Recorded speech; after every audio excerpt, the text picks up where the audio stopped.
Hey everybody, it's Jazz Fuzz. How y'all doing? Long time no talk.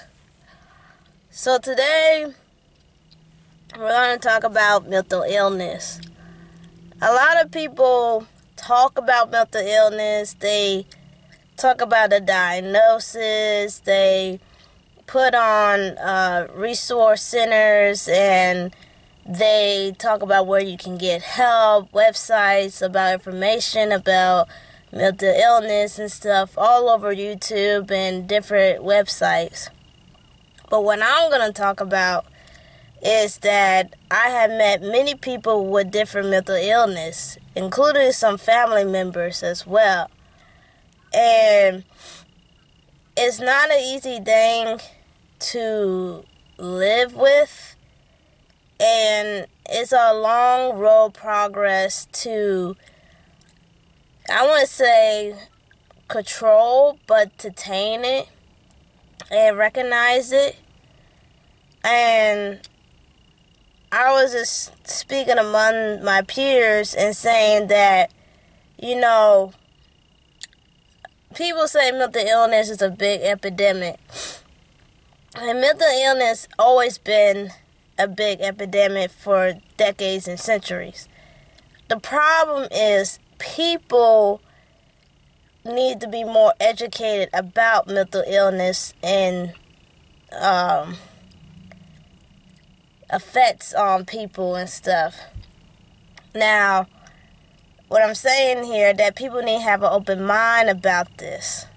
And like I keep telling people, not everybody does have information right there in front of their fingertips or their doorstep. You also got to remember, like family, some people's family members don't want to acknowledge that their children have a mental illness problem or have some type of issue of emotional or anything. A lot of people are in denial, especially when it comes to family, and that's kind of sad because in reality, everybody's got a little something wrong with them. Even your most powerful people in the world got something wrong with them, So, in a sense, mental illness have been always an issue around the world. It's just unfortunately, human beings are not keeping up to help people with mental illness. I was just talking to one of my peers and saying that mental illness is a very hard thing to go by. Something very difficult to go through by. I have one friend, he was, in a bad situation.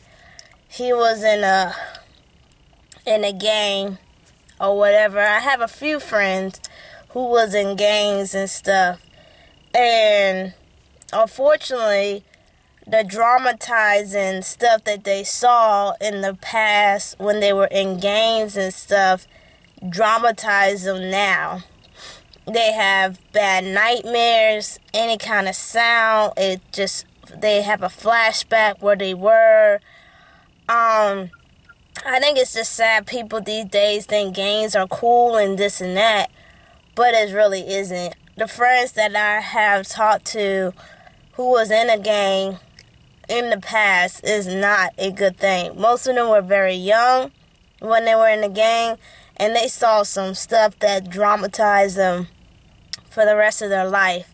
Now they got all kinds of mental illness problems because of that hard life they went through. Thank God they're out of it. Thank God they changed their whole lifestyle and everything.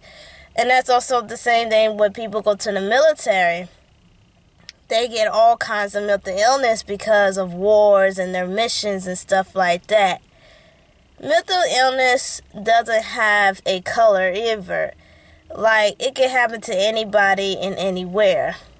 Most people say you look normal, but deep down there's a lot of people who are not normal. And what is normal? There is no such thing as normal. To my eyes, there's nobody normal. Normal means you're just plain. You don't have no personality. You don't have some type of spice into you. You're just a plain person. Basically, you do the same step over again every day. You don't exercise. You don't go on vacations. You sleep, you work, and you sleep and work.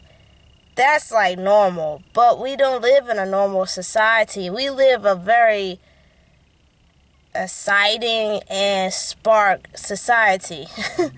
We live in a very complex society.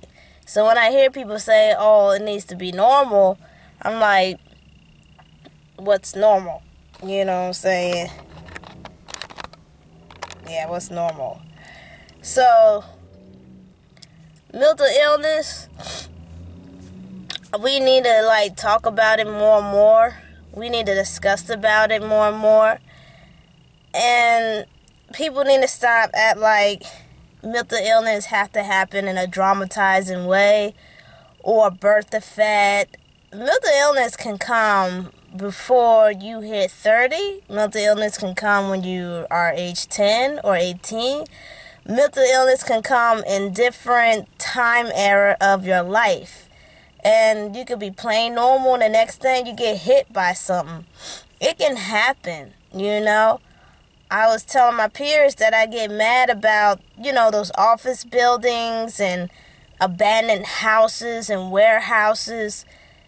They can turn those buildings into a mental health center or a rehab rehabilitation place for people who have mental illness, and also help youth.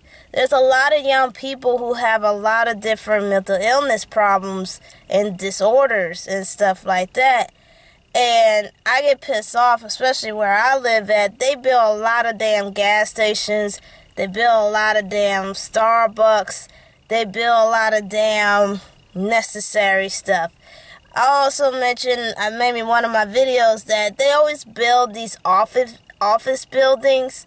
And the office buildings only last about 4 months. And then they have to be listed or whatever. And I'm sitting there, what was the whole purpose to build an office building? They chop down all these trees, they build this building, it only lasts about 4 months, or even lucky a year, and then for some reason the business go out of business, and then you got this big tall building just sitting there. For one, you waste the damn nature time by cutting down the trees, and then two, you just make it another eyesore for the community. But instead of people want money, they want money. You know what I'm saying? They don't want to help people. I understand everybody want to get paid. I get that. But the only way I think you can get paid if you sponsor it, if you tell them what you're doing. Celebrities and politicians will jump on that because it's something new, something fresh. It's going to be hard at the beginning if you want to make a building where you're going to help mental illness people. And then also it's hard to pay people who are experts. Everybody wants money. I get that. But I think what is more important about the human health and the human mind is more important than just asking for money.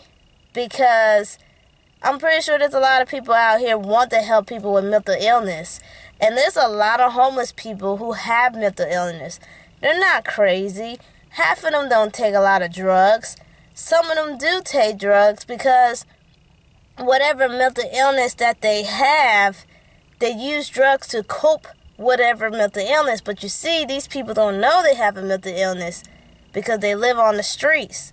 They don't have nowhere else to go. A homeless shelter is not going to tell them or diagnose them, oh yeah, you got schizophrenia, or you got this, or you got that.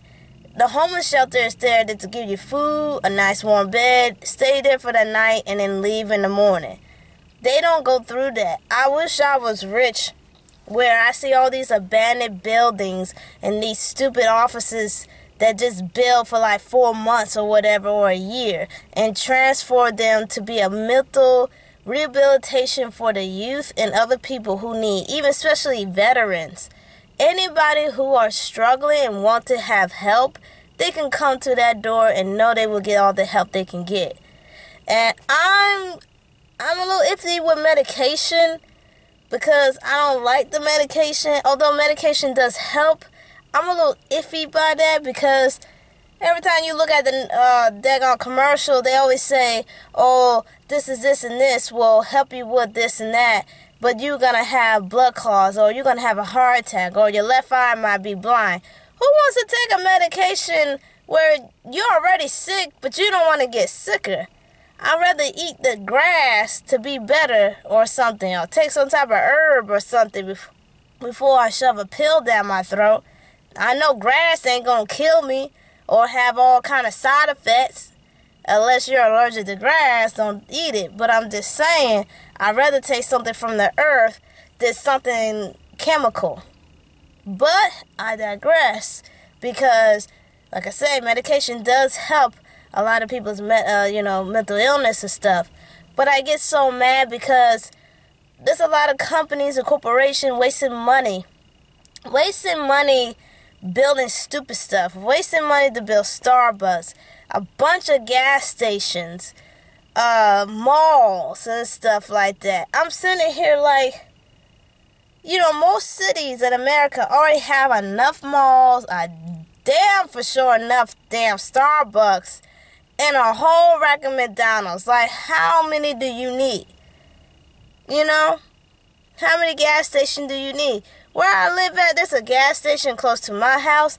You take another turn over this way, there's another gas station on your right. Like, how many gas stations do you need? Because all the gas is lined up with the same type of gas, unless somebody want to, disregard that. But there's nothing different. And think about it, all the gases are the same damn price. Unless you use electric cars, or you use vegetable oil for cars. Some people still use that. They're trying to progress on that too. But my point is that we're building stuff that we really don't need. Back in the day, there was like one grocery store, one gas station, one mall, and that was it, a bunch of houses. Nobody need a gazillion different stuff. But because people are very picky and people are gone greedy, you see all these different types of stores and stuff like that. And especially when it comes to gas station, people got their favorite gas station. I don't have a favorite gas station. I see a gas station, I'm going to pump my gas and go, because they all are the same. I'm getting gas. It doesn't matter. But what I'm trying to say, we're building stuff that is unnecessary. We need to build stuff to help people, to embrace people, and educate people too, especially in the poor communities. And I don't mean black poor communities. I mean all communities around the world. There's a lot of people don't know about a lot of stuff. And most people think people can just have internet just like that. There's a lot of people don't have internet access. There are some places where they don't even have a library. And some people have to get out of their community to go to a city just to use the library. They don't have it at home. And then, not on top of that, you don't have a lot of people who are trying to uplift other people or make other people understand about their mental illness and how to fix it and where to go. Another thing, too, that I'm a little upset about is also when you look at television, and they got these people sitting here talking about, we have programs to help you with your mental illness and this and that and the third, but you got to have health insurance. I remember back then, you didn't need health insurance. It was like, you have a problem, please come by. Only thing they ask for, you pay for, staying or the treatment or whatever. But now they're asking for health insurance. Some places are. And once again, I feel like that's trapping people once more again. Because health insurance is expensive for some people. Some people can't even get health insurance. And others just can't afford it. So once again, you got these mental illness people still running around. And you hear crazy stories about somebody doing this. it's because they're not getting no medication, they're not getting help, they're not getting rehabilitated. Because now you got to have health insurance if you want something done for your health. And I'm going to come back with my part 2.